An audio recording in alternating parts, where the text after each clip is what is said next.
Self-improvement has obviously become a huge trend on the internet, and today I've picked two self-improvement books which I've personally read to help me answer the question, is this modern trend of self-improvement useless for us Muslims? Notice how these people who are portraying this image of self-improvement are the same people who don't have a fixed purpose in their life.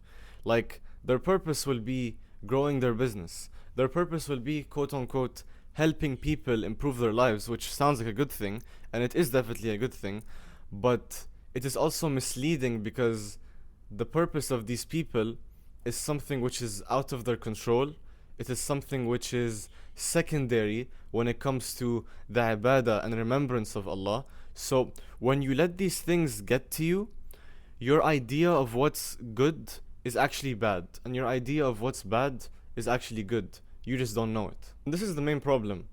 When we have this crisis in our life, this mental drop, this depression, this anxiety, just feeling lost in life, we try to find our answers from these celebrities, from their philosophies, from, in this case, their books. Before getting to these two books, which I want to elaborate on, I want to quickly say, and this is not some Pinterest quote, like, take it seriously.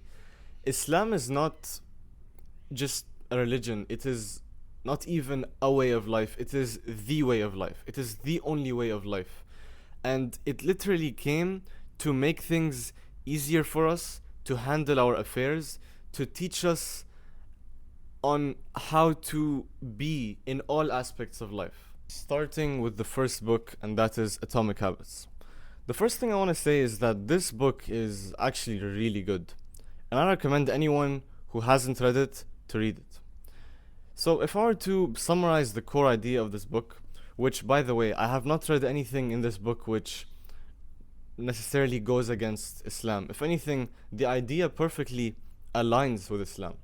And again, if I were to summarize it, I would say that it prioritizes the idea of making small changes every day so that they add up to huge changes on the long term, so that you're actually able to be more consistent with them. If you make big changes, then you can be burnt out and you can relapse.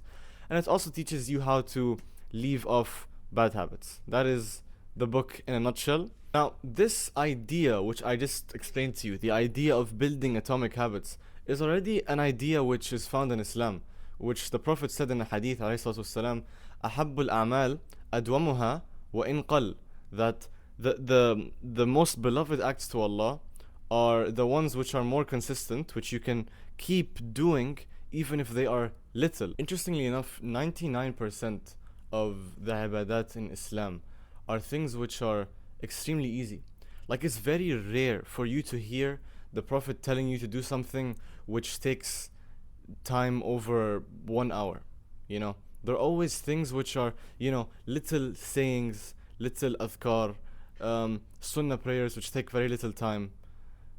The 1% exception, which for instance can be Hajj, which is something that takes days, right? But in the end, it's something you have to do once in your life. So if you look at Islam as a whole, it's just built of these many small things, which when you break it down to each piece, they are extremely easy. Even if you go to the 5 daily prayers, these are things which we do every day, or which we should do every day, and it becomes a habit. And I hope that it becomes easier and easier for all of you, and it builds this discipline until it eventually becomes, systematic, in a sense where it's embedded in your life, like you can't even take it out. And another core idea in this book, which is to do with breaking bad habits in Islam, is actually the idea of avoiding fitna. Like, you think about it, rather than putting yourself in an environment where you are likely to fall back in a bad habit, you avoid that in the first place. That is essentially what the Prophet keeps teaching us when he tells us to avoid fitna, alayhi salatu wassalam. So I won't be elaborating on atomic habits more because the video isn't just based on atomic habits. But again, I want to say that it is an amazing book, and I highly recommend that anyone reads it. But what I will say is that if you are getting excited to read this book, ask yourself, or any book, ask yourself, have you read the Quran fully? Okay, let's say you have. Have you read and understood it and extracted lessons from it and applied these things to your life? I myself haven't even done that as much as I should be. So I have conditioned myself to kind of resist the excitement which I have for reading these books, because sometimes I feel guilty that how am I getting excited about reading a book which, a human wrote, even if it's an amazing book, and I'm not even excited to know 99% of the things in the Quran which I don't really even know. Now, moving on to the next book, and that is Can't Hurt Me by David Goggins. Now, this book is very significant in this video for a specific reason. I am using this to explain to you that self-improvement, whether it's in book or video form, is amazing when it delves into things which the Quran and the Hadith does not go into detail about. So if you're someone who wants to go to the gym and you want to maximize your muscle, you want to maximize your strength, you do not go to the Quran and the Hadith for that.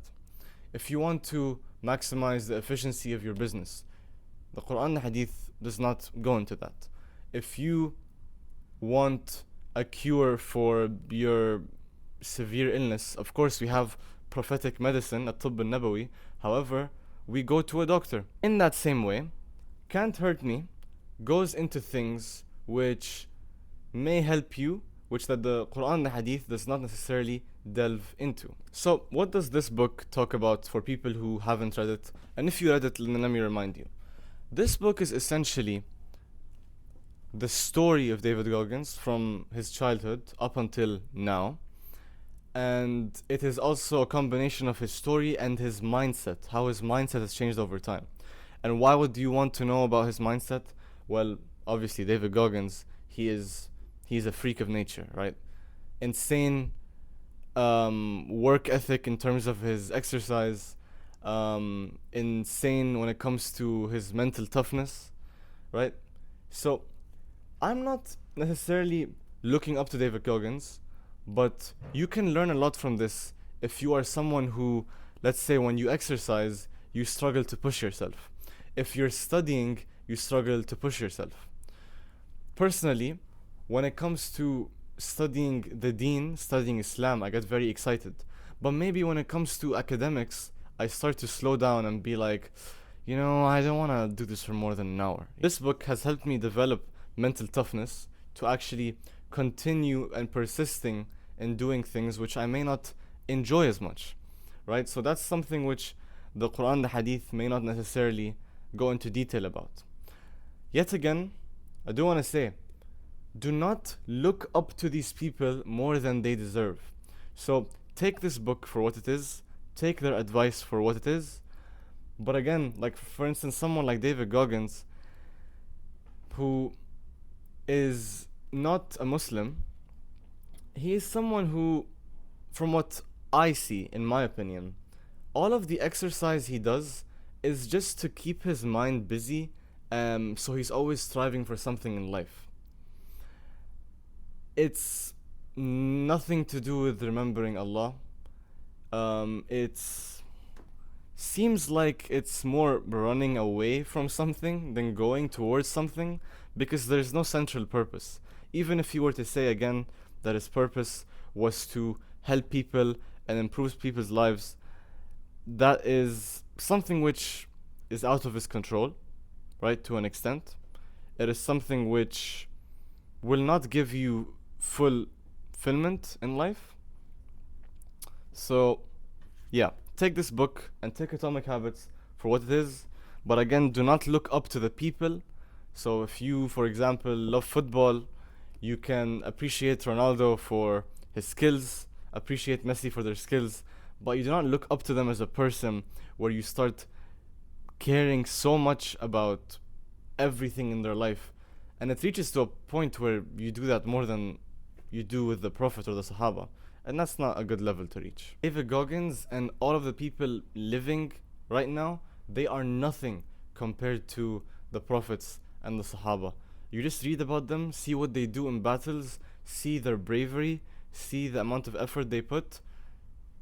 it's just a whole nother level. Like there's literally none like them and none like the Prophet ﷺ. And the thing is, there's so much to it. It's not like just read the Quran. Of course, the Quran is the greatest thing you can read, but it's not like it's just that, and it's not like there's just the Hadith, but there's also full-on books about the full stories of their lives, which are both entertaining and motivating, and they get you up and they make you wanna just do more. They make you wanna do more good. They make you wanna really fulfill your potential. That is the end of the video. Hope you guys enjoyed. Hope you guys benefited. Make sure to like and subscribe. Share the video if you know anyone who can benefit from it. And assalamu alaikum wa rahmatullahi wa barakatuh.